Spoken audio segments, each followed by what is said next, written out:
السلام عليكم. ازيكم يا جماعه، عاملين ايه؟ اتمنى انك تكون بتذاكر كويس، ولو ما كنتش ذاكرت الكيمياء في اليومين اللي فاتوا فانا لسه منزل فيديو قبل ده على طول بتكلم عن ازاي نذاكر الكيمياء ونلمها كلها في اليومين اللي احنا فيهم دول، بس نقدر نقول يوم ونص يعني، لان احنا العصر حاليا، مش عارف ممكن الفيديو ده ينزل لك المغرب. في البدايه كده انا عايز اعرف نفسي بس عشان ايه، عشان ملاحظ ان في ناس جديده جت القناه، فانا عايز اعرفك انا مين. اولا انا عمر سعيد، كنت في ثانويه عامه 2021 واجلت السنه ل 2022، اجلت عربي وانجليزي، والحمد لله ربنا كرمنا بمجموع كام 88.3 دخلت كليه ايه؟ دخلت كليه طب بيطري. بس ده انا علشان ايه، الاسئله كتير بتحصل في الكومنتات. السؤال الثاني اللي بيسالوه الناس الجديده برضه هو مين القارئ اللي بيقرا في الاول؟ القارئ اللي بيقرا في الاول ده واحد صاحبي معايا في الكليه وبيحاكي شيخ اسمه عبد الرحمن الماجد، ده اللي انا فهمته من الكومنتات يعني. المهم في الفيديو ده هنتكلم عن توقعاتي لامتحان الكيمياء اللي هو بعد بكره دوت، اللي هو يوم الاحد. وطبعا لما اقول لك توقعاتي فخدها ثقه من اخوك، تمام؟ اقول لك توقعاتي على الامتحان يبقى تاخدها ثقه على طول. ليه بقى؟ لان انا قلت لك على امتحان الفرنساوي هيبقى ايه ظروفه، والامتحان جه حلو، وتوقعت لك ان امتحان الانجليزي هيجي سهل جدا ولسه ما جاش، بس هيجي سهل يعني، عيب عليك، انا عارف اقول لك ايه. طب امتحان الكيمياء ايه ظروفه؟ بص يا بنت ربنا، امتحان الكيمياء في 2021 الامتحان كان ايه؟ كان متوسط، ما كانش بصراحه صعب، ما كانش صعب يعني خالص. الامتحان كان حلو ولكنه كان متوسط. طب كانت طالعه الزيطه بقى ان الامتحان صعب والامتحان رخم وامتحان 2021 ما يتحلش. ليه؟ لان الموضوع كان صدمه بالنسبه للناس، تمام؟ الموضوع كان ايه، اللي هو اول سنه طريقه امتحان جديده، تقريبا كناش عارفين اصلا الامتحان هيجي ازاي، كنا داخلين بالبركه، فالناس اتفاجئت بالموضوع. ولكن اللي مذاكر كويس الامتحان كان بالنسبه له حلو. انا بالنسبه لي انا ومجموعه من صحابي كان الامتحان حلو خالص، الامتحان بكتير وكانوا كلهم 6 7 اسئله رخمين مش اكتر من كده. وبالمناسبه اصحابي دول برضه حاليا في كليات طبيه. بعد كده بقى نيجي لسنه 2022، السنه اللي فاتت، امتحان الكيمياء كان بص اسهل من امتحان 2021 والله العظيم، كان الامتحان اسهل. واللي يجي بقى بتوع سنه 2022 يقول لك لا على فكره الامتحانات 2022 كانت اسهل، ما اعرفش. اقول لك حبيبي بص اولا الموضوع بيتقاس ايه، على حل الناس كلها، تمام؟ التنسيق في سنه 2021 كان اقل من التنسيق بتاع 2022. ازاي يعني؟ مبدئيا الطب كان من 90.7 على 2021، عندكم في 2020 الطب بقي من 92 تقريبا، تمام؟ الطب بقي من 92 وشويه كمان.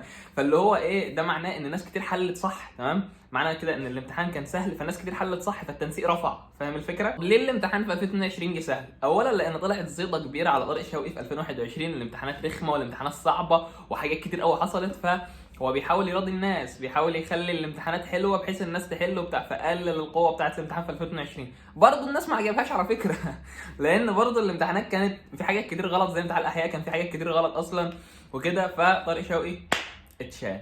جه مين مكانه؟ ايا يكن اللي جه مش هتفرق، المهم ان اللي جاي مكانه جاي يعمل ايه؟ جاي يصلح الغلطات اللي كان بيعملها طارق شوقي. طب ايه الغلطات اللي كان بيعملها طارق شوقي؟ الامتحانات الغريبه اللي كانت بتيجي، النظام الغريب اللي كان عامله.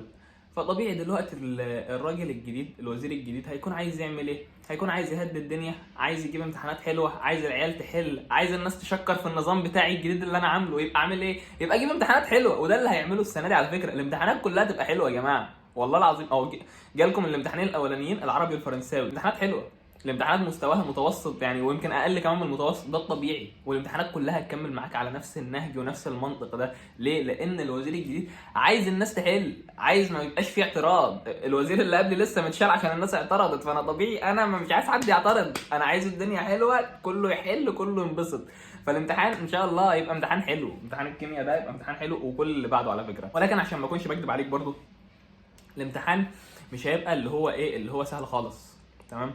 لان امتحان الكيمياء بطبيعته اصلا بيجي صعب. ان الماده الكيمياء زي الفيزياء، المواد دي اصلا يا جماعه طبيعتها ان هي بتيجي تقيله، هي تقيله على شخص مش مذاكر، تمام؟ ولكن انت لو شخص مذاكر لا، الامتحانات تبقى حلوه خالص بالنسبه لك. فانا مش عايز الكلمتين اللي انا بقولهم لك دول يخلوك تتراخى كده وما تذاكرش بضمير وما تعملش اللي عليك وتخش على اساس ان كده الامتحان هيجي سهل، وانت بتذاكر مثلا الباب الاول، اول ما تلاقي حاجه تريكات، مثلا المدرس اللي انت بتتفرج عليه بدا يخش في تريكات لجوه، تلاقيك بتقول يا عم مش مهم التريكات، ما الامتحان كده بيجيب الحاجات المباشره.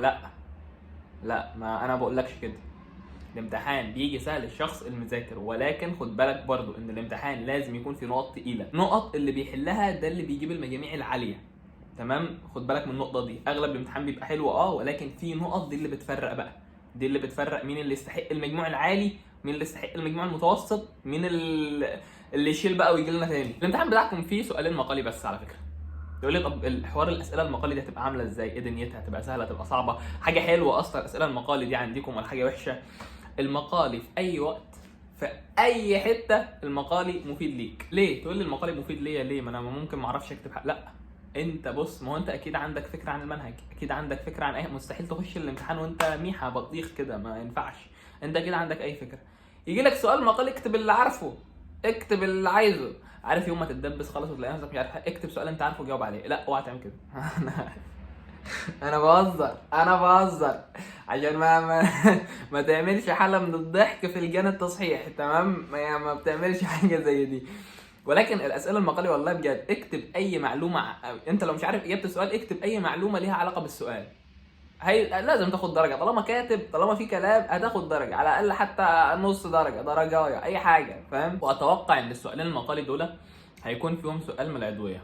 هيقول لك مثلا ايه، هات انت معاك المركب كذا كذا، طب هات لي منه المركب الكذا كذا كذا. فايه، عارف انت السؤال ده انا مش فاكره بالظبط، بس هو بيديك مركب بيقول لك هات لي منه المركب ده.